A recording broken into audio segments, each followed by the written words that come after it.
어젯밤 누리호 발사 이후 워싱턴이 완전히 뒤집어졌습니다. 새벽 4시 백악관과 펜타곤이 동맹국 한국 때문에 긴급회의를 연 건 제가 워싱턴에 온 지 15년 만에 처음입니다. 왜일까요? 한국이 발표한 성능보다 2배 이상 강력한 로켓 능력을 숨기고 있었기 때문입니다. 그걸 미국 정보기관도 일본도 중국도 전부 놓쳤습니다.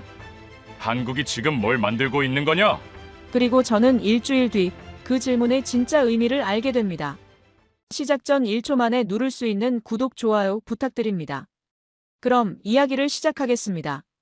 11월 27일 아침 8시쯤 저는 워싱턴으로 차를 몰았습니다. 예전 국방부 동료인 마이클을 만나기로 했거든요. 마이클은 지금도 현직에 있는 친구인데 동아시아 미사일 정책을 담당하고 있습니다. 정확한 직책은 말할 수 없지만 한반도 관련 정책이 나오면 반드시 그의 책상을 거친다고 보시면 됩니다. 조지타운의 한 카페에서 만났는데 마이클의 표정이 심상치 않았습니다. 평소에 농담을 좋아하는 친구인데 그날은 진지했습니다. 커피를 시키자마자 본론으로 들어갔습니다. 어젯밤 누리호 발사 봤지? 제가 고개를 끄덕이자 마이클이 말했습니다. 우리 쪽에서 분석 보고서가 올라왔는데 읽어보니까 좀 당황스럽더라고. 저는 물었습니다. 뭐가 당황스러운데? 성공적인 발사 아니냐고요. 동맹국이 우주기술을 발전시키는 건 좋은 일 아니냐고요. 마이클이 태블릿을 꺼내서 몇 가지 수치를 보여줬습니다. 손이 살짝 떨렸습니다. 이게 맞아? 공식 데이터야. 한국 항우연이 발표한 거랑 우리 쪽 위성 추적 데이터를 교차 검증했어. 오차 범위 아니야. 제가 본 수치는 이랬습니다. 누리호 4차 발사의 비행시간이 원래 예정보다 약 3분이나 단축됐다는 겁니다. 원래 21분 24초가 예정이었는데 실제로는 18분 25초 만에 끝났습니다. 거의 370초나 빨라진 겁니다. 일반인 입장에서는 3분이 뭐 대수냐고 할 수 있습니다. 로켓이 좀 빨리 갔네 하고 넘어갈 수 있는 숫자입니다. 하지만 로켓 공학에서 비행시간이 3분 단축됐다는 건 엄청난 의미가 있습니다. 엔진 출력이 설계값보다 훨씬 높다는 뜻이거든요. 로켓은 정밀하게 계산됩니다. 연료량, 추력, 비행시간, 목표 궤도 전부 미리 계산해서 정확히 그대로 가야 합니다. 그런데 예정보다 3분이나 빨리 끝났다는 건 엔진이 예상보다 훨씬 강하게 밀어줬다는 뜻입니다. 좋게 말하면 성능 초과이고 냉정하게 말하면 설계 단계에서 일부러 여유를 뒀다는 뜻이기도 합니다. 마이클이 설명을 이어갔습니다. 원래 누리호 설계 탑재량이 1.5톤이었어. 600에서 800km 저궤도에 1.5톤급 위성을 올릴 수 있다고 발표했지. 근데 이번 데이터를 보니까 실제로는 2.2톤에서 최대 3톤까지 가능하다는 분석이 나왔어. 저는 잠시 생각했습니다. 1.5톤 설계의 3톤 실탑재 능력이라면 이건 설계 마진이 아니라 완전히 다른 수준의 로켓인 겁니다. 보통 로켓은 설계값의 10에서 20% 정도 여유를 둡니다. 그런데 2배라니요. 그래서 펜타곤이 새벽에 모인 거야? 마이클이 고개를 저었습니다. 표정이 더 심각해졌습니다. 그건 일부야. 진짜 문제는 따로 있어. 마이클이 화면을 넘겼습니다. 거기에는 시간표 하나가 있었습니다. 한국의 우주발사체 개발 타임라인이었습니다. 연도별로 정리된 표였는데 저는 그걸 보면서 눈을 의심했습니다. 2021년 미사일 지침 해제, 2022년 누리호 2차 발사 성공, 2023년 고체 연료 발사체 시험 성공, 2024년 누리호 3차 발사 성공, 2025년 누리호 4차 발사 성공. 마이클이 손가락으로 2023년을 가리켰습니다. 여기 봐, 고체 연료 발사체. 우리는 한국이 2024년에나 시도할 줄 알았어. 아무리 빨라도 2024년 중반. 근데 2023년 초에 이미 성공했어. 우리 정보망도 몰랐던 거야. 저는 그제야 상황의 심각성을 이해하기 시작했습니다. 미국 정보기관이 동맹국의 미사일 개발 일정을 놓쳤다는 건 2가지 의미가 있습니다. 하나는 한국이 극도로 보안을 유지했다는 것이고, 다른 하나는 한국의 기술력이 우리 예상을 훨씬 뛰어넘었다는 것입니다. 미국 정보기관은 세계 최고 수준입니다. 위성 감시, 통신 감청, 인적 네트워크 전부 동원해서 동맹국이든 적국이든 군사 개발 동향을 파악합니다. 그런데 바로 옆에 있는 동맹국의 로켓 개발 일정을 1년이나 놓쳤다는 건 정말 이례적인 일입니다. 근데 마이클, 한국은 동맹국이잖아. 그게 왜 문제가 돼? 오히려 좋은 거 아니야? 마이클이 씁쓸하게 웃었습니다. 문제가 아니야, 오히려 좋은 거지. 중국 견제에 도움이 되니까. 근데 문제는 다른 데 있어. 일본이랑 중국이 난리가 났거든. 특히 일본 어젯밤부터 일본 쪽에서 연락이 쏟아지고 있어. 외무성, 방위성 할 것 없이 전부 문의 전화야. 한국이 뭘 하고 있는 거냐고. 미국은 알고 있었냐고. 저는 그때 처음으로 이 상황이 단순한 기술 성취가 아니라 동아시아 외교 지형을 흔드는 사건이라는 걸 깨달았습니다. 그때 저는 아직 몰랐습니다. 이 대화가 제가 한국을 바라보는 시각을 완전히 바꿔놓을 일주일의 시작이라는 걸요. 그리고 미국 안보당국 내부에서 한국에 대한 재평가가 본격적으로 시작되고 있다는 것도요. 마이클과 헤어진 후 저는 집으로 돌아가려다가 방향을 틀었습니다. 예전 백악관 동료인 사라에게 전화를 걸었거든요. 사라는 국가안보회의에서 동아시아 담당으로 일하다가 지금은 국무부로 옮긴 친구입니다. 백악관 안에서 무슨 일이 벌어지고 있는지 알려면 사라를 만나야 했습니다. 사라가 점심을 같이 하자고 해서 펜타곤 근처 식당에서 만났습니다. 조용한 곳으로 골랐는데 사라 역시 표정이 묘했습니다. 뭔가 할 말이 많은데 어디서부터 시작해야 할지 모르겠다는 표정이었습니다. 너도 누리호 때문에 나온 거지? 제가 고개를 끄덕이자 사라가 한숨을 쉬었습니다. 메뉴판도 안 보고 바로 말을 시작했습니다. 어젯밤에 국가안보회의 긴급회의가 있었어. 새벽 4시에. 저는 놀랐습니다. 국가안보회의 긴급회의가 새벽에 열린다는 건 정말 큰일이 있다는 뜻이거든요. 그것도 동맹국의 위성 발사 때문에요. 보통은 북한이 핵실험을 하거나 중국이 대만 해협에서 뭔가 할 때나 그런 회의가 열립니다. 한국이 위성을 쏘았다고 새벽 회의라니요. 회의 내용은 물론 못 말해주겠지만 분위기가 어땠어? 사라가 잠시 생각하더니 조심스럽게 말했습니다. 당황했다기보다는 재평가하는 분위기였어. 한국에 대해서. 우리가 한국을 너무 과소평가하고 있었던 거 아니냐는 이야기가 나왔어. 저는 그 말이 의외였습니다. 워싱턴에서 한국은 항상 특정한 프레임 안에서 논의됐거든요. 북한 문제의 당사자. 주한미군 주둔국. 방위비 분담금 협상 상대. 그런 식이었습니다. 한국 자체의 군사력이나 기술력이 독립적인 의제가 된 적은 거의 없었습니다. 사라가 말을 이어갔습니다. 솔직히 말할게. 워싱턴에서 한국은 항상 북한 문제랑 묶여서 논의됐어. 한국 단독으로 안보 이슈가 된 적은 거의 없었거든. 한국이 뭘 하든 그건 북한 때문이라고 해석했어. 미사일 개발도 북한 억제용이고 우주 발사체도 북한 감시용이고. 근데 이번엔 달랐어. 제가 물었습니다. 뭐가 달랐냐고요? 한국이 이제 단순한 보호 대상이 아니라 진짜 파트너가 될 수 있겠다는 이야기가 나왔어. 그것도 꽤 높은 레벨에서. 저는 솔직히 그 말이 좀 의외였습니다. 물론 한국이 발전한 건 알고 있었습니다. K-팝이니 삼성이니 현대차니 그런 건 미국에서도 다 알고 있으니까요. 하지만 안보 분야에서 한국을 파트너로 재평가한다는 건 차원이 다른 이야기입니다. 사라가 설명을 이어갔습니다. 이번 누리호가 중요한 이유가 있어. 한국 정부는 과학 발사체라고 했지만 우리가 보는 건 다른 거야. 완전히 다른 거야. 뭔데? 로켓 기술이야. 위성을 600km 궤도에 올릴 수 있는 로켓은 탄두도 실어 나를 수 있어. 그게 물리학이야. 위성이든 탄두든 일정 속도로 일정 높이까지 올리는 건 똑같은 기술이거든. 저도 당연히 그건 알고 있었습니다. 우주 발사체와 탄도 미사일은 기술적으로 쌍둥이 같은 존재입니다. 역사적으로도 미국과 소련의 우주 개발은 전부 군사용 미사일 기술에서 시작했습니다. 하지만 한국은 동맹국이고 북한 위협에 대응하는 거니까 문제될 건 없다고 생각했습니다. 사라가 핵심을 말했습니다. 문제는 사거리야. 이번 누리호 엔진 성능을 보니까 3,000에서 4,000km까지 도달 가능해. 그게 무슨 뜻인지 알지? 저는 바로 이해했습니다. 북한은 한국에서 수백 킬로미터밖에 안 됩니다. 평양까지 200km가 안 됩니다. 3,000km면 베이징이고 4,000km면 상하이를 넘어서 중국 내륙까지 갑니다. 중국을 커버한다는 거잖아. 사라가 고개를 끄덕였습니다. 그래서 중국이 난리가 난 거야. 홍콩 사우스 차이나 모닝 포스트가 뭐라고 보도했는지 알아? 저는 고개를 저었습니다. 아직 외신 반응까지는 체크 못했거든요. 한국이 대륙 간탄 도미사일을 보유하게 됐다고 썼어. 한국 정부가 아무리 우주과학이라고 해도 중국 입장에서는 그렇게 안 보이는 거야.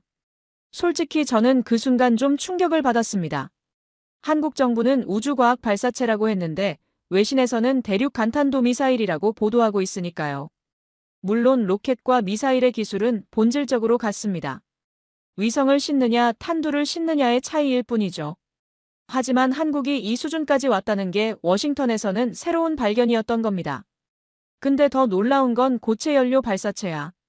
이건 진짜 대단한 거거든. 제가 마이클에게 들은 이야기를 떠올렸습니다.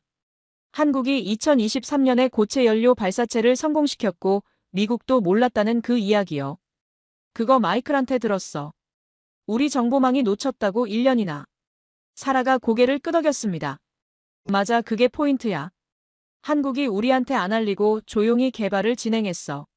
물론 동맹국이니까 적대적인 건 아니야. 숨긴 게 아니라 그냥 안 말한 거지.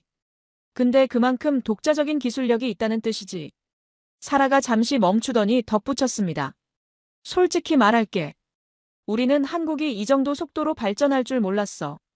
미사일 지침 해제가 2020년에서 21년 사이에 이루어졌거든.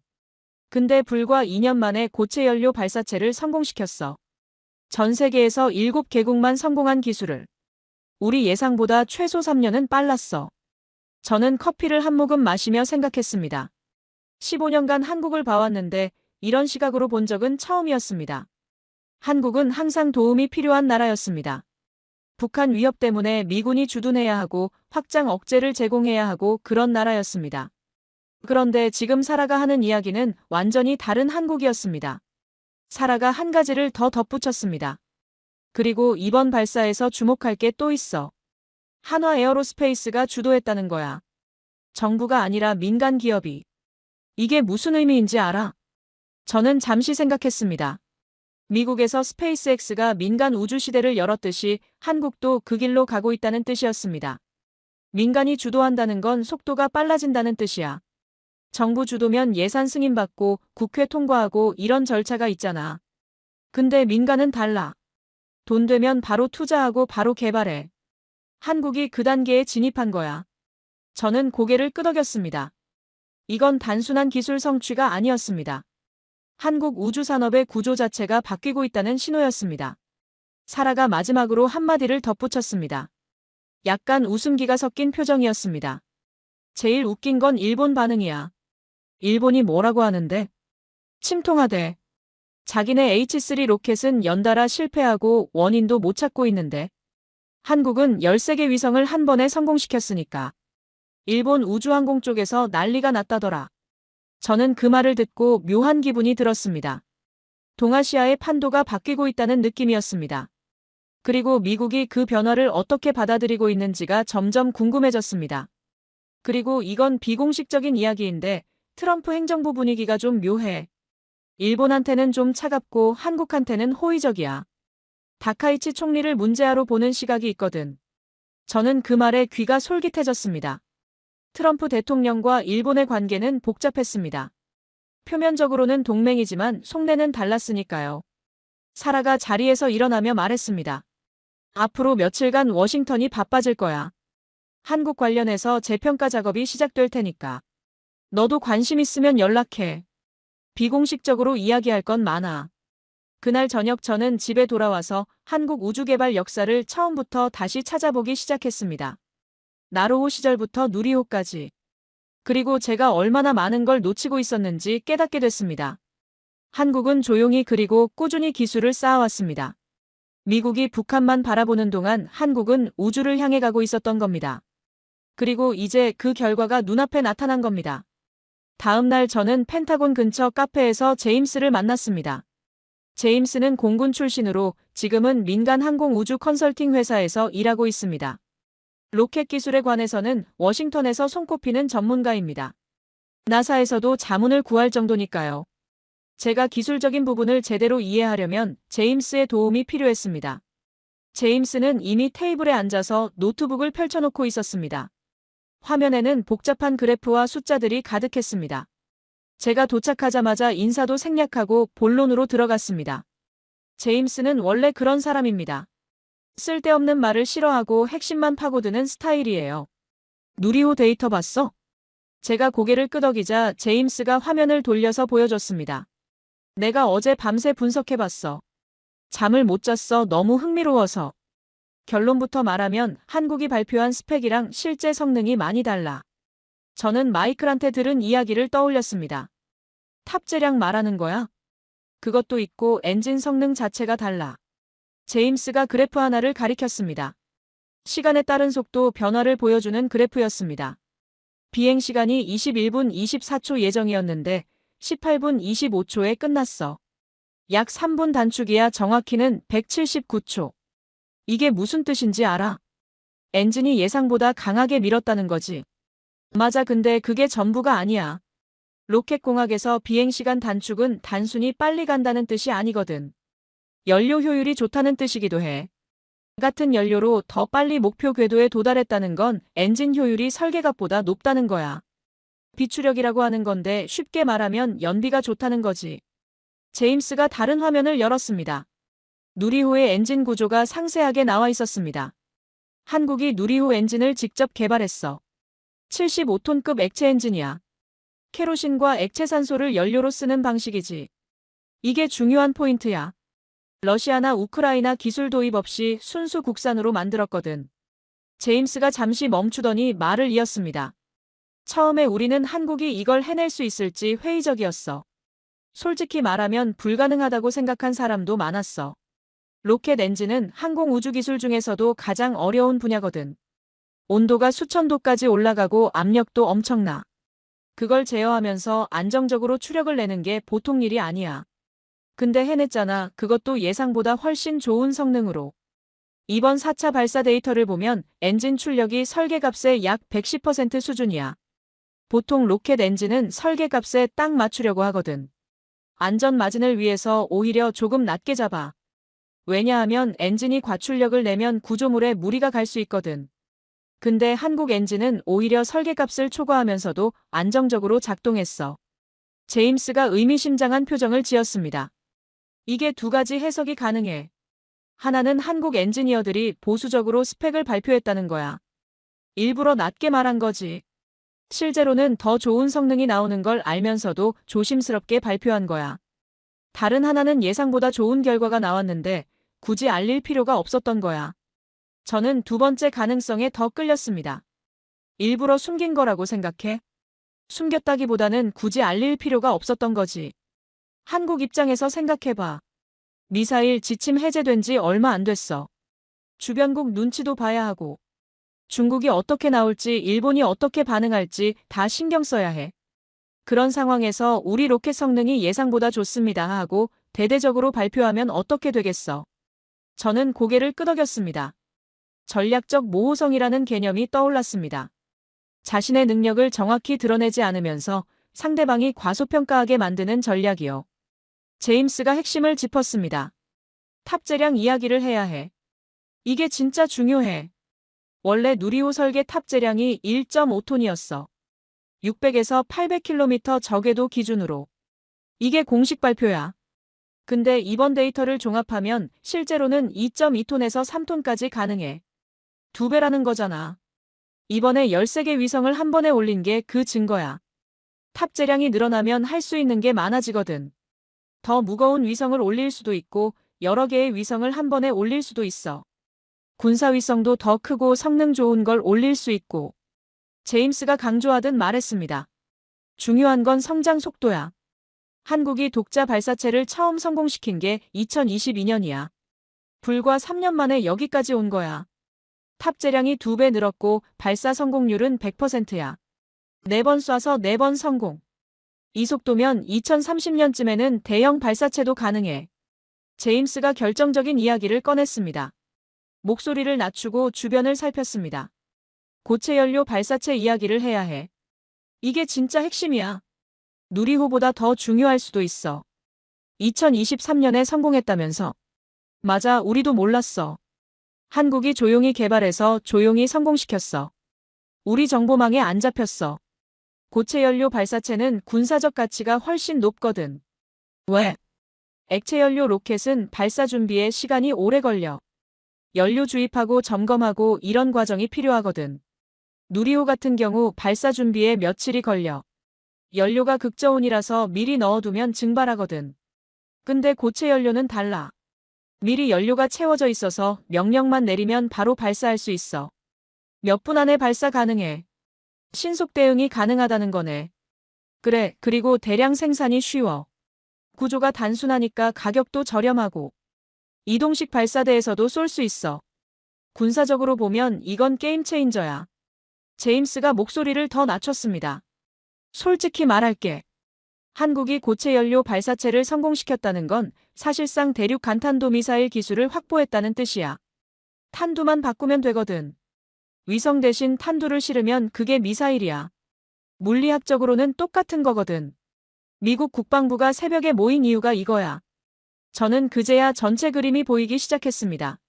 누리호 4차 발사는 단순한 위성 발사가 아니었습니다. 한국이 우주기술과 미사일 기술 양쪽에서 동시에 도약하고 있다는 신호였던 겁니다. 제임스가 마지막으로 말했습니다. 한국은 지금 아주 영리하게 움직이고 있어. 표면적으로는 평화로운 우주 개발이야. 위성 택배 서비스라고 홍보하고 있지.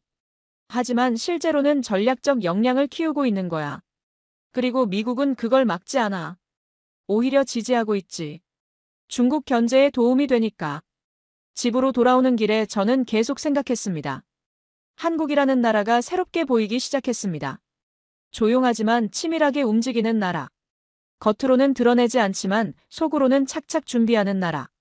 큰 소리 치지 않고 결과로 보여주는 나라. 그런 이미지가 머릿속에 자리 잡기 시작했습니다. 저는 뜻밖의 전화를 받았습니다. 일본 대사관에서 일하는 다나카라는 친구였습니다. 대사관 부속 연구기관에서 안보 분석을 담당하는 사람인데 평소에 먼저 연락하는 스타일이 아니었습니다. 조용하고 신중한 사람이에요. 그런 다나카가 먼저 연락을 해왔다는 건 뭔가 할 말이 있다는 뜻이었습니다. 듀폰서클 근처 일식집에서 만났는데 다나카의 표정이 어두웠습니다. 평소에 온화한 사람인데 그날은 눈 밑에 다크서클도 보였습니다. 잠을 못 잔 것 같았습니다. 인사를 나누고 음식을 주문한 뒤 다나카가 먼저 말을 꺼냈습니다. 누리호 발사 소식 들었지요? 제가 고개를 끄덕이자 다나카가 한숨을 쉬었습니다. 도쿄가 난리입니다. 특히 우주항공 쪽에서요. 어제 본국이랑 전화회의를 3번이나 했습니다. H3 때문인가요? 다나카가 고개를 끄덕였습니다. H3가 연달아 실패했습니다. 원인도 아직 못 찾았고요. 조사위원회가 몇 달째 분석하고 있는데 명확한 결론이 안 나오고 있습니다. 그런데 한국은 13개 위성을 한 번에 성공시켰습니다. 비교가 되니까요. 솔직히 말씀드리면 충격을 받았습니다. 일본 우주항공 관계자들 사이에서 충격이 큽니다. 한국이 이렇게 빨리 따라올 줄 몰랐거든요. 일본이 우주기술에서는 한국보다 앞서 있지 않나요? 역사가 훨씬 길잖아요. 그렇게 생각했습니다. 저희도요. 일본은 1970년에 첫 위성을 쐈습니다. 아시아에서 가장 먼저요. 세계에서 4번째였습니다. 한국은 2022년에야 독자 발사체로 위성을 올렸고요.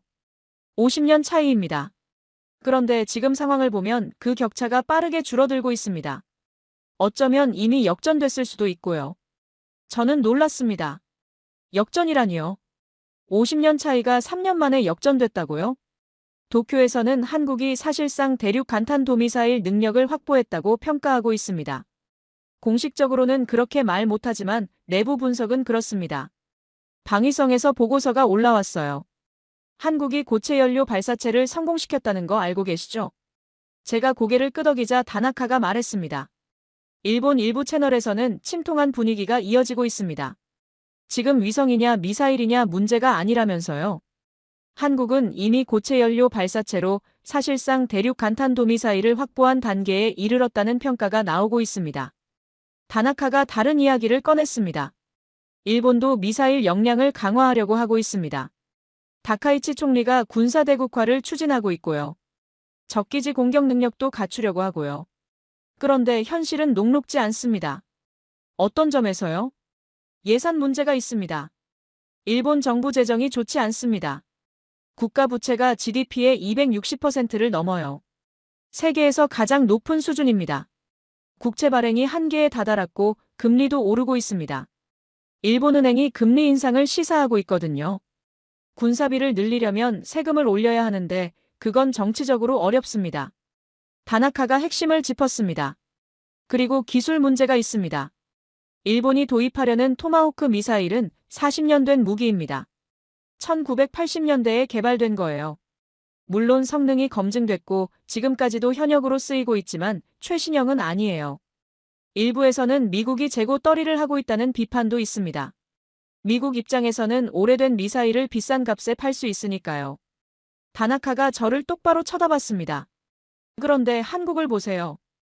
현무 미사일 시리즈를 독자 개발했습니다. 현무2부터 5까지 자체 기술로요. 현무5는 사거리도 길고 정확도도 높아요. 그리고 이번 누리호로 장거리 타격 능력까지 입증했습니다. 일본이 40년 된 미국 미사일을 수입하는 동안 한국은 자체 기술로 앞서가고 있는 겁니다. 다나카가 한 가지를 더 말했습니다.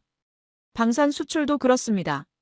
한국은 폴란드에 K2 전차와 K9 자주포를 수출했습니다. 수백억 달러 규모의 계약이에요. 유럽 나토 국가들에도 무기를 팔고 있고요. 일본은 이제야 방산 수출을 시작하려고 하는데 한국은 이미 시장을 선점했습니다. 가격 경쟁력도 있고 품질도 검증됐고 납기도 빠르고요. 다나카가 마이니치 신문 기사를 언급했습니다. 일본이 중국과 말싸움하는 동안 한국은 조용히 미국과 실질적인 협력을 강화하고 있다. 이런 기사가 나왔어요. 핵추진 잠수함 협력이나 조선업 협력 같은 거요. 다카이치 총리가 중국을 자극하는 발언을 하고 야스쿤이 참배를 하고 그러는 동안 한국은 묵묵히 실력을 쌓고 있다는 거죠. 다나카가 자리에서 일어나며 말했습니다. 솔직히 부럽습니다. 한국의 전략적 판단력이요. 큰 소리 치지 않고 실력을 쌓는 그 방식이요. 결과로 보여주는 그 자세요. 일본도 배워야 할 점이 있다고 생각합니다. 다나카가 계산서를 집으며 덧붙였습니다. 제가 이런 말을 하면 안 되는 건지도 모르겠습니다. 하지만 사실은 사실이니까요. 인정할 건 인정해야죠. 저는 다나카와 헤어진 후 많은 생각을 했습니다. 일본 사람 입에서 한국을 인정하는 말이 나오다니요. 그것도 안보 분야에서요. 이건 정말 큰 변화였습니다. 제가 15년간 워싱턴에서 일하면서 이런 장면은 처음 봤습니다. 한국의 전략이 효과를 발휘하고 있다는 게 느껴졌습니다. 조용히 실력을 쌓고 결과로 보여주는 전략이요. 떠들지 않고 행동으로 증명하는 방식이요. 미국도 인정하고 일본도 인정하고 있었습니다. 경쟁자가 스스로 인정하는 거죠.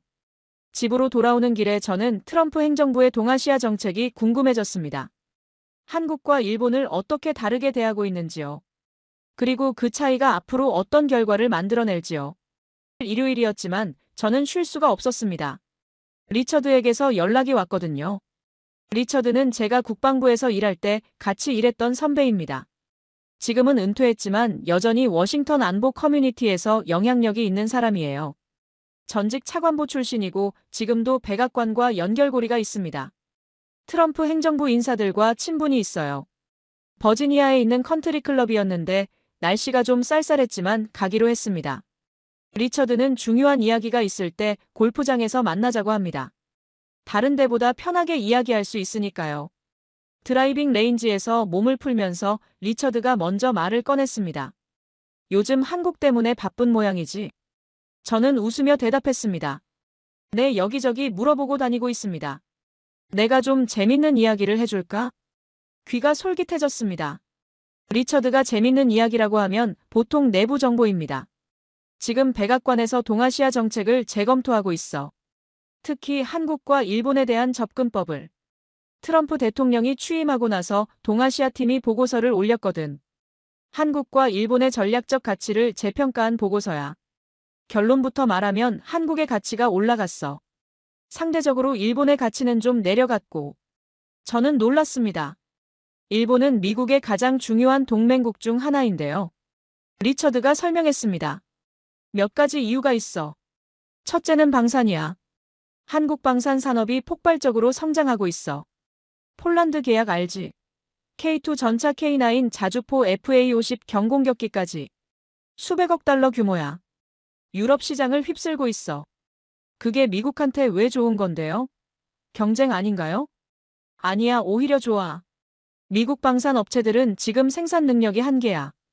우크라이나 전쟁 때문에 수요가 폭발했는데 공급이 못 따라가고 있어. 포탄도 부족하고 미사일도 부족해. 그런 상황에서 한국이 나토 동맹국들한테 무기를 공급해주면 미국 부담이 줄어드는 거야. 그리고 한국 무기는 미국 무기 체계와 호환돼. 나토 표준이거든. 한국이 유럽에 무기를 팔면 그게 결국 미국 중심의 동맹 체계를 강화하는 거야. 리처드가 두 번째 이유를 말했습니다. 둘째는 조선업이야. 미국 해군이 지금 큰 문제가 있어. 함정이 노후화됐는데 새로 만들 조선소가 부족해. 미국 조선 산업이 쇠퇴한 지 오래거든. 중국은 미친 듯이 군함을 찍어내고 있는데 미국은 속도가 안 나. 한국은 세계 최고의 조선 강국이야. 현대중공업, 삼성중공업, 한화오션 이런 데들이 있잖아. 미국이 한국 조선소를 활용하면 함정 건조 속도를 높일 수 있어. 리처드가 세 번째 이유를 말했습니다. 셋째는 기술이야. 반도체 배터리 디스플레이 한국이 핵심 기술을 갖고 있어. 중국을 견제하려면 이 기술들이 필요해. 리처드가 의미심장하게 말했습니다. 그리고 이번 누리호 발사 이게 중요해. 한국이 우주기술과 미사일 기술을 동시에 확보했다는 의미거든. 중국 입장에서는 골치 아픈 거야. 미국이 직접 중국을 압박하면 부담이 커. 근데 동맹국이 스스로 역량을 키워서 중국을 견제하면 미국은 한 발 물러서 있을 수 있어. 그게 트럼프 행정부가 원하는 거야. 저는 그 논리가 명쾌하다고 생각했습니다. 그럼 일본은요? 일본한테는 왜 차갑게 대하는 거예요? 일본 문제는 복잡해. 트럼프 대통령이 일본을 싫어하는 건 아니야. 동맹은 동맹이지. 근데 지금 일본 정부가 좀 문제야. 다카이치가 너무 튀어 중국한테 강경 발언을 너무 많이 해. 대만 문제로 중국을 자극하고 야스쿠니 참배로 또 자극하고. 미국이 중국이랑 협상하려고 하는데 일본이 자꾸 물을 흐려. 트럼프 대통령이 중국이랑 협상을 원한다고요? 트럼프는 딜메이커야 협상에서 이득을 보려고 해. 중국이랑 무역 협상도 하고 싶고 기술 문제도 논의하고 싶어. 그러려면 긴장을 좀 낮춰야 해. 근데 일본이 자꾸 긴장을 높이니까 불편한 거야. 리처드가 덧붙였습니다. 그리고 일본이 방위비를 좀 더 내야 한다고 생각해. 트럼프가 원래 그런 사람이잖아. 동맹국들이 무임승차한다고 생각하거든. 한국도 방위비 문제가 있잖아요. 있지. 근데 한국은 방산으로 미국한테 도움을 주고 있어. 실질적으로 기여하고 있다고. 그래서 좀 다르게 보는 거야. 그리고 한국은 조용해. 큰 소리 안 치고 실력으로 보여줘. 트럼프가 그런 스타일을 좋아해. 리처드가 중요한 포인트를 짚었습니다. 핵추진 잠수함 이야기 들었어? 들었습니다. 한미 협력이 논의되고 있다고요. 그게 엄청난 거야. 미국이 핵추진 잠수함 기술을 공유하는 나라가 몇 개 없어. 영국이랑 호주 정도야. 근데 한국한테도 논의가 되고 있다는 건 한국을 그 수준으로 대우하겠다는 뜻이야. 일본은 이런 이야기가 없어. 리처드가 정리하듯 말했습니다. 요약하면 이래. 한국은 조용히 실력을 키우면서 미국한테 도움이 되는 방향으로 움직이고 있어. 일본은 시끄럽게 튀면서 미국을 불편하게 하고 있고. 트럼프 행정부가 누구를 더 좋아하겠어? 한국의 전략이 정말 효과를 발휘하고 있구나. 이건 우연이 아니라 의도적으로 이렇게 움직이고 있다는 거였습니다. 치밀하게 계산된 전략이라는 거였습니다. 집으로 돌아오면서 저는 한국에 대해 더 알고 싶어졌습니다. 이 전략을 누가 설계했을까요? 그리고 한국 연구원들은 어떤 마음으로 누리호를 만들었을까요? 저는 직접 확인하고 싶어졌습니다. 저는 서울행 비행기에 올랐습니다. 한국을 직접 보고 싶었거든요. 워싱턴에서 듣는 이야기만으로는 부족했습니다. 현장을 봐야 진짜를 알 수 있다고 생각했습니다. 서울에 도착해서 며칠간 국방부와 항공우주연구원 관계자들을 만났습니다. 그리고 제가 정말 가고 싶었던 곳이 있었습니다. 전남 고흥에 있는 나로우주센터였습니다. 누리호가 발사된 바로 그곳이요. 항공우주연구원 측에서 특별히 방문을 허락해줬습니다. 고흥까지는 서울에서 차로 4~5시간이 걸렸습니다. 남쪽으로 쭉 내려가는 길이었는데 풍경이 아름다웠습니다. 나로 우주센터에 도착했을 때는 해가 지고 있었습니다. 바닷가에 위치한 발사장이었는데 저녁 노을이 바다를 붉게 물들이고 있었습니다. 발사대가 멀리 보였습니다. 누리호가 우주로 날아간 바로 그 자리였습니다. 연구원 한 분이 저를 안내해줬습니다. 박 박사라고 불렀는데 40대 중반쯤 되어 보이는 분이었습니다. 엔진 개발팀 소속이라고 했습니다. 누리호 75톤 엔진을 직접 만든 사람 중 한 명이었습니다. 발사대 근처를 걸으면서 박 박사가 이야기를 해줬습니다. 여기서 누리호가 날아갔습니다. 그날 밤 어땠어요? 발사 순간에. 박 박사가 잠시 생각하더니 말했습니다. 떨렸습니다. 아무리 여러 번 해도 떨려요. 발사 버튼 누르는 순간까지 긴장이 풀리지 않습니다. 이번이 네 번째 발사였는데요. 사실 가장 긴장됐습니다. 민간주도 첫 발사였거든요. 박 박사가 발사 당일 이야기를 해줬습니다. 발사 예정 시각이 새벽 0시 55분이었어요. 그런데 발사 준비 중에 엄빌리컬 회수 압력 센서에서 신호 이상이 감지됐습니다. 발사 18분 전이었어요. 저는 그 긴장감이 느껴졌습니다. 어떻게 했어요? 팀원들이 바로 모였습니다. 원인을 찾아야 했거든요. 시간이 없었어요. 발사창이 정해져 있으니까요. 그 시간을 놓치면 다음 기회를 기다려야 합니다. 박 박사가 말을 이었습니다. 다행히 원인을 빨리 찾았습니다. 센서 연결 문제였어요. 팀원들이 밤새 작업해서 아침에 해결했습니다. 그래서 발사가 18분 연기됐던 거예요. 1시 13분에 발사했습니다. 저는 물었습니다. 발사 성공했을 때 기분이 어땠어요? 박 박사가 잠시 침묵했습니다. 눈이 촉촉해지는 것 같았습니다. 울었습니다. 다들 울었어요. 10년 넘게 매달린 프로젝트거든요. 처음에는 아무도 안 믿어줬어요. 한국이 로켓을 만들 수 있겠냐고. 선진국들도 수십 년 걸린 기술인데. 그런 말 많이 들었습니다. 박 박사가 발사대를 바라보며 말했습니다. 2021년에 1차 발사했는데 실패했어요. 3단 엔진이 일찍 꺼졌거든요. 위성이 궤도에 못 올라갔습니다. 그때 정말 힘들었습니다. 비판도 많았고요. 세금 낭비라는 말도 들었습니다. 그래도 포기 안 했네요. 포기할 수 없었습니다. 여기까지 왔는데. 그리고 실패 원인을 찾았거든요. 고칠 수 있다는 걸 알았습니다. 팀원들이 밤새 분석하고 수정하고 그렇게 해서 2022년에 2차 발사를 성공시켰습니다. 박 박사가 자부심 있는 표정으로 말했습니다. 이번 4차 발사는 특별했습니다. 민간이 주도한 첫 발사였거든요. 한화 에어로스페이스가 제작을 맡았고 저희 연구원이 기술 지원을 했습니다. 이제 한국 우주산업이 정부 주도에서 민간 주도로 넘어가는 거예요. 저는 물었습니다. 앞으로 목표가 뭐예요? 달이요. 2030년대에 달 탐사선을 보내는 게 목표입니다. 그리고 더 큰 로켓도 만들어야 해요. 지금 누리호는 1.5톤급인데 앞으로는 5톤, 10톤급도 필요합니다. 가능할까요? 박 박사가 웃으며 말했습니다. 10년 전에 누리호도 불가능하다고 했어요. 근데 해냈잖아요. 우리가 못할 이유가 없습니다. 저는 그 말을 듣고 가슴이 뭉클해졌습니다. 이 사람들이 한국 우주 개발을 이끌어온 거구나.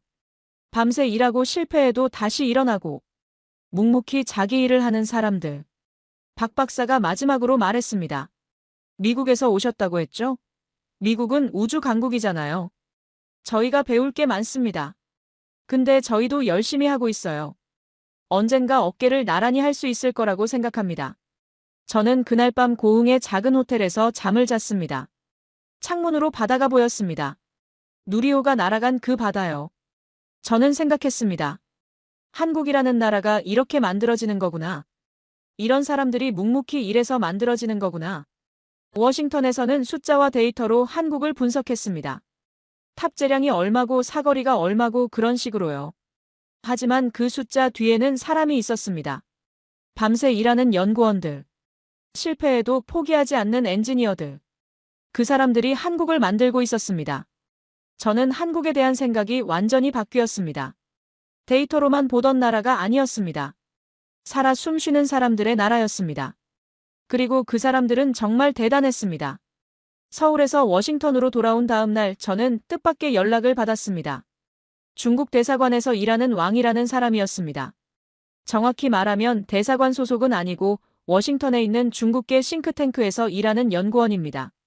하지만 베이징과 연결고리가 있다는 건 공공연한 비밀이었습니다. 이쪽 바닥에서는 다 아는 사실이에요. 왕과는 몇 년 전 한 세미나에서 만난 적이 있었습니다. 동아시아 안보를 주제로 토론했는데 날카로운 시각을 가진 사람이라는 인상을 받았습니다. 그 이후로 가끔 연락을 주고받았습니다. 서로 정보를 교환하는 사이랄까요? 물론 민감한 내용은 아니고 공개된 정보 수준에서요. 워싱턴에서는 이런 관계가 흔합니다. 서로 다른 나라를 대표하지만 개인적으로는 존중하는 그런 관계요. 왕이 저녁을 같이 하자고 했습니다. 차이나타운의 한 식당이었는데 조용한 개인 룸을 예약해뒀더군요. 뭔가 할 말이 있다는 뜻이었습니다. 왕은 평소에 공개적인 장소를 선호하는 사람인데 이번에 개인 룸을 잡았다는 건 민감한 이야기를 하려는 거였습니다. 왕의 표정이 평소와 달랐습니다. 긴장한 것 같기도 하고 조심스러운 것 같기도 했습니다. 한국 다녀왔다면서요? 소문이 빠르네요. 왕이 차를 따르면서 말했습니다. 누리호 발사 때문이죠? 네, 현장을 보고 싶었습니다. 나로 우주센터에 다녀왔어요. 왕이 잠시 침묵하더니 조심스럽게 말했습니다. 베이징이 신경 쓰고 있습니다. 많이요. 제가 오늘 연락드린 이유도 그겁니다. 저는 그 말이 예상됐습니다. 중국이 한국의 우주 개발을 주시하고 있다는 건 알고 있었으니까요. 하지만 왕이 직접 이렇게 나서서 이야기하려는 건 처음이었습니다. 어떤 점을 신경 쓰는데요? 왕이 목소리를 낮췄습니다. 솔직히 말씀드릴게요. 중국은 한국의 우주 발사체를 순수한 과학 프로젝트로 보지 않습니다. 군사적 함의를 주목하고 있어요. 베이징의 분석관들이 이번 누리호 발사 데이터를 면밀히 검토하고 있습니다. 제임스한테 들은 이야기와 같았습니다. 왕이 설명을 이어갔습니다. 누리호의 사거리가 문제입니다. 이번 발사에서 확인된 엔진 성능을 보면 3,000km에서 4,000km까지 도달 가능합니다. 그게 무슨 뜻인지 아시죠? 베이징이 사정거리 안에 들어온다는 거죠. 맞습니다. 베이징뿐만 아니라 상하이도 들어오고요. 난징, 항저우, 광저우까지. 중국 동부 해안 전체가 커버됩니다. 중국 경제의 심장부가 전부 사정거리 안에 들어오는 겁니다. 왕이 차를 한 모금 마시고 말을 이었습니다. 그리고 고체 연료 발사체 문제가 있습니다. 한국이 2023년에 성공시켰다는 거 알고 계시죠? 알고 있습니다. 그게 더 심각합니다. 베이징에서는 이걸 더 주목하고 있어요. 고체 연료 발사체는 신속 발사가 가능하거든요. 액체 연료처럼 준비 시간이 필요 없습니다. 몇 분 안에 발사할 수 있어요. 이동식 발사대에서도 쏠 수 있고요. 왕이 진지한 표정으로 말했습니다. 군사적으로 보면 이건 선제 타격 능력을 의미합니다. 위기 상황에서 빠르게 대응할 수 있다는 거죠. 그리고 이동식이면 위치 추적도 어렵습니다. 중국 입장에서는 불안 요소가 늘어난 겁니다. 저는 왕의 표정을 살폈습니다. 진심으로 걱정하는 것 같았습니다. 외교적 수사가 아니라 실제로 베이징이 긴장하고 있다는 느낌이 들었습니다. 왕이 핵심을 말했습니다. 베이징에서는 한국이 사실상 대륙 간탄 도미사일 능력을 확보했다고 평가하고 있습니다. 물론 한국은 미국의 동맹국이니까 중국을 직접 공격할 가능성은 낮습니다. 북한이 주적이라는 것도 알고 있고요. 하지만 능력 자체가 있다는 게 문제입니다. 의도는 바뀔 수 있지만 능력은 사라지지 않으니까요. 그리고 미국의 태도가 신경 쓰입니다. 미국이 한국의 미사일 개발을 막지 않고 있어요. 오히려 지지하는 것 같습니다. 미사일 지침도 해제해줬고요. 핵추진 잠수함 협력도 논의되고 있다고 들었습니다. 이건 미국이 한국을 중국 견제에 활용하려는 거 아닙니까? 저는 솔직하게 대답했습니다. 그런 측면이 있는 건 사실입니다. 미국 입장에서는 동맹국이 스스로 역량을 키우는 게 나쁠 게 없으니까요. 특히 중국과의 경쟁이 심해지는 상황에서요. 문제는 이게 군비 경쟁으로 이어질 수 있다는 겁니다. 한국이 미사일 역량을 키우면 중국도 대응해야 합니다. 동부 전구의 미사일 배치를 늘려야 할 수도 있어요. 일본도 움직이겠죠. 일본은 이미 반격 능력 확보를 추진하고 있으니까요. 그러면 동북아시아 전체가 불안해집니다. 냉전 시대처럼 될 수도 있어요. 저는 그 논리가 이해됐습니다. 안보 딜레마라고 부르는 현상이죠. 한 나라가 자국 안보를 위해 군비를 강화하면 상대국도 위협을 느끼고 군비를 강화하고, 그러면 또 다른 나라가 대응하고, 이런 식으로 악순환이 되는 거죠. 하지만 다른 시각도 있었습니다. 한국 입장에서는 북한 위협 때문에 어쩔 수 없는 거 아닙니까? 북한이 핵무기를 개발하고 미사일을 쏘아대는데 한국이 가만히 있을 수는 없잖아요. 그리고 중국도 군사력을 계속 키우고 있잖아요. 해군력 증강이나 남중국해 군사화 같은 거요. 왕이 고개를 끄덕였습니다. 그건 맞습니다. 서로의 입장이 있죠. 중국도 자국 안보를 위해 군사력을 키우는 거고 한국도 마찬가지고요. 그걸 부정하는 건 아닙니다. 다만 저는 한 가지를 말씀드리고 싶었습니다. 왕이 진지한 표정으로 말했습니다. 중국은 한국을 적으로 보지 않습니다. 오히려 중요한 경제 파트너로 생각합니다. 양국 무역 규모가 얼마나 큰지 아시잖아요. 3천억 달러가 넘습니다. 문화 교류도 활발하고요. 한류가 중국에서 얼마나 인기 있는지 아시잖아요. 역사적으로도 수천 년간 교류해온 이웃이고요. 왕이 말을 이었습니다. 하지만 군사적 긴장이 높아지면 그런 관계도 영향을 받을 수 있습니다. 사드 배치 때 어떻게 됐는지 기억하시죠? 경제 보복이 있었잖아요. 저는 그런 일이 다시 일어나지 않았으면 합니다. 양국 모두에게 손해니까요. 저는 그 말의 의미를 생각했습니다. 경고일까요? 아니면 협력 제안일까요? 아마 둘 다일 겁니다. 왕이 한 가지를 더 말했습니다. 그리고 솔직히 말씀드리면 중국 내부에서도 한국에 대한 시각이 바뀌고 있습니다. 예전에는 한국을 크게 신경 쓰지 않았어요. 북한 문제의 부속물 정도로 봤죠. 하지만 지금은 다릅니다.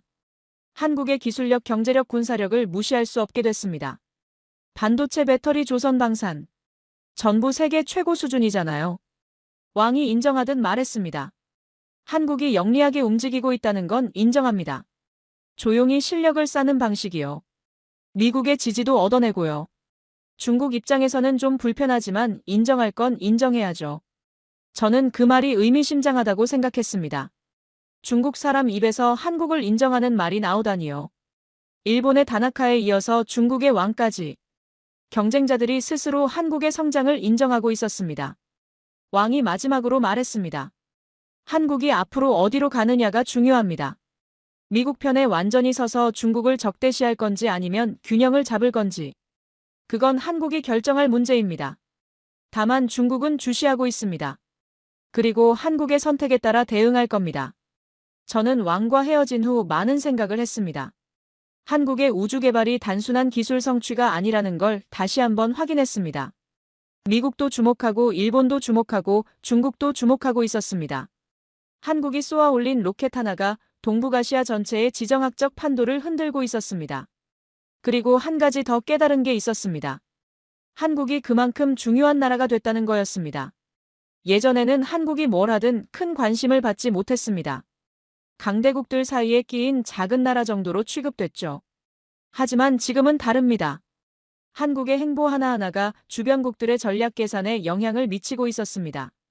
한국은 더 이상 작은 나라가 아니었습니다. 스스로 게임의 룰을 바꿀 수 있는 나라가 되어가고 있었습니다. 저는 워싱턴의 한 호텔에서 열린 안보 포럼에 참석했습니다. 동아시아 정세를 주제로 한 비공개 세미나였는데 전직 관료들과 현직 전문가들이 모이는 자리였습니다. 저도 패널로 초청받았습니다. 주제는 동북아시아의 새로운 안보 지형이었는데 자연스럽게 한국 이야기가 많이 나왔습니다. 세미나에서 저는 지난 몇 주간의 경험을 발표했습니다. 누리호 발사 이후 제가 만난 사람들. 마이클 사라, 제임스 다나카, 리처드 왕. 그리고 고흥에서 만난 박 박사까지. 미국, 일본, 중국, 한국. 각국의 시각에서 본 누리호의 의미를 정리해서 발표했습니다. 발표가 끝난 후 질문이 쏟아졌습니다. 다들 한국에 대해 궁금해했습니다. 한국의 우주기술이 어느 수준인지, 군사적 함의는 무엇인지, 미국의 동아시아 전략에 어떤 영향을 미치는지, 이런 질문들이었습니다. 세미나가 끝난 후 리셉션이 있었습니다. 거기서 여러 사람들과 이야기를 나눴는데 화제는 자연스럽게 한국으로 모였습니다. 누리호 발사 이후로 워싱턴에서 한국에 대한 관심이 부쩍 높아진 게 느껴졌습니다. 한 전직 국무부 관리가 제게 다가왔습니다. 오랫동안 동아시아 정책을 담당했던 분이었습니다. 제가 국방부에 있을 때 자주 협력했던 분이에요. 한국 다녀왔다면서? 어땠어? 저는 잠시 생각하다가 대답했습니다. 인상 깊었습니다. 제가 생각했던 것과 많이 달랐어요. 어떤 점에서? 저는 고흥에서 만난 박 박사 이야기를 해줬습니다. 밤새 일하는 연구원들 이야기. 실패해도 포기하지 않는 엔지니어들 이야기. 2021년 1차 발사 실패 후에도 원인을 찾아서 수정하고 다시 도전한 이야기. 그리고 그들이 가진 자부심과 목표 이야기. 달 탐사를 꿈꾸는 이야기. 전직 관리가 고개를 끄덕였습니다. 한국 사람들은 대단해. 내가 서울에 주재할 때 느낀 건데 그 사람들은 일단 목표를 정하면 끝까지 밀어붙여. 포기를 모르는 것 같아. 밤새 일하는 게 일상이더라고. 그리고 팀워크가 좋아 개인보다 팀의 성과를 중요하게 생각해. 저는 동의했습니다. 그게 한국의 강점인 것 같습니다. 조용히 묵묵히 일하는 문화요. 큰 소리 치지 않고 결과로 보여주는 방식이요. 미국에서는 자기 PR을 잘해야 인정받잖아요. 근데 한국은 달라요. 일단 결과를 내고 그 다음에 인정받는 방식이에요. 전직 관리가 의미심장하게 말했습니다. 앞으로 한국이 더 중요해질 거야. 미국 입장에서도 그렇고 동아시아 전체 판도에서도 그렇고. 이번 누리호가 그 시작이야. 한국이 우주클럽에 가입한 거잖아. 독자 기술로 로켓을 쏘는 나라가 전 세계에 몇 개 없어. 저는 그 말에 동의했습니다. 리셉션이 끝나고 저는 호텔 로비에 앉아서 지난 몇 주간의 일들을 돌아봤습니다. 마이클이 보여준 데이터. 누리호의 숨겨진 성능. 설계보다 2배 높은 탑재량. 3분이나 단축된 비행시간. 엔진 출력이 설계값의 110%. 한국에 대한 재평가. 단순한 보호 대상이 아니라 진짜 파트너로 보기 시작했다는 것. 국가안보회의가 새벽에 긴급회의를 열었다는 것. 한국의 전략적 가치가 올라가고 있다는 것. 제임스가 설명해준 기술적 함의. 고체연료 발사체의 군사적 가치. 신속 발사 능력. 대량 생산 가능성. 사실상 대륙간탄 도미사일 능력 확보. 한국이 조용히 전략적 역량을 키우고 있다는 분석. 다나카가 인정한 일본의 현실. H3의 연속 실패. 원인도 못 찾고 있다는 것. 한국에 뒤처지고 있다는 자각.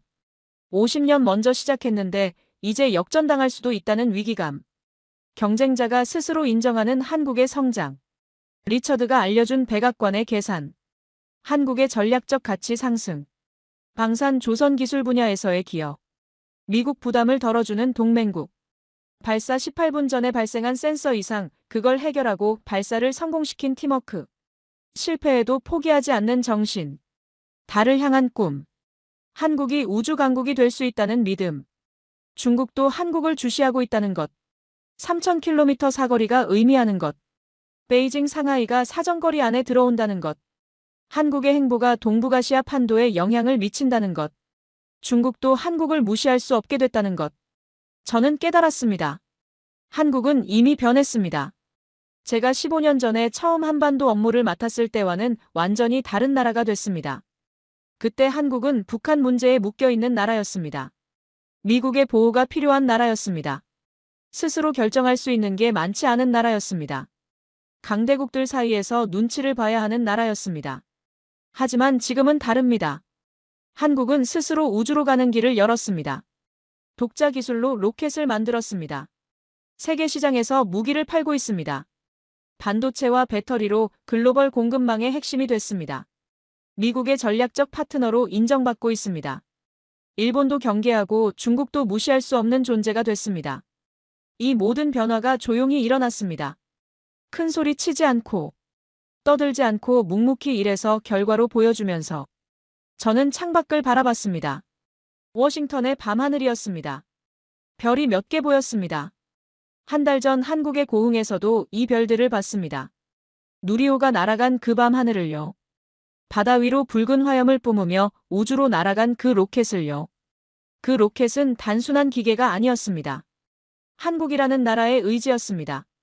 포기하지 않는 정신이었습니다. 미래를 향한 도전이었습니다. 10년 넘게 밤새 일한 연구원들의 땀이었습니다. 실패해도 다시 일어난 엔지니어들의 눈물이었습니다. 저는 15년간 한국을 봐왔지만 이제야 진짜 한국을 본 것 같습니다. 숫자와 데이터 뒤에 있는 사람들을요. 밤새 일하는 연구원들을요. 실패해도 다시 일어나는 엔지니어들을요. 큰 소리 치지 않고 결과로 보여주는 그 문화를요. 한국은 더 이상 작은 나라가 아닙니다. 스스로 길을 개척하는 나라입니다. 우주로 가는 나라입니다. 그리고 이건 시작일 뿐입니다.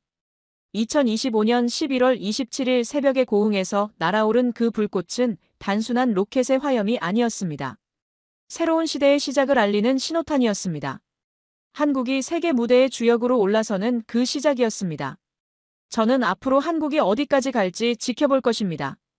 그리고 솔직히 말하면 기대가 됩니다. 이 나라가 다음에는 또 어떤 일을 해낼지, 어떤 불가능을 가능으로 바꿀지, 달에 태극기를 꽂는 날이 올지, 화성까지 가는 날이 올지. 한국의 하늘은 이제 막 열리기 시작했습니다. 그리고 그 하늘에는 한계가 없어 보입니다. 오늘 이야기에서 느끼신 마음, 대한민국 화이팅 댓글에 남겨주시면 앞으로 더 좋은 이야기로 보답드리겠습니다.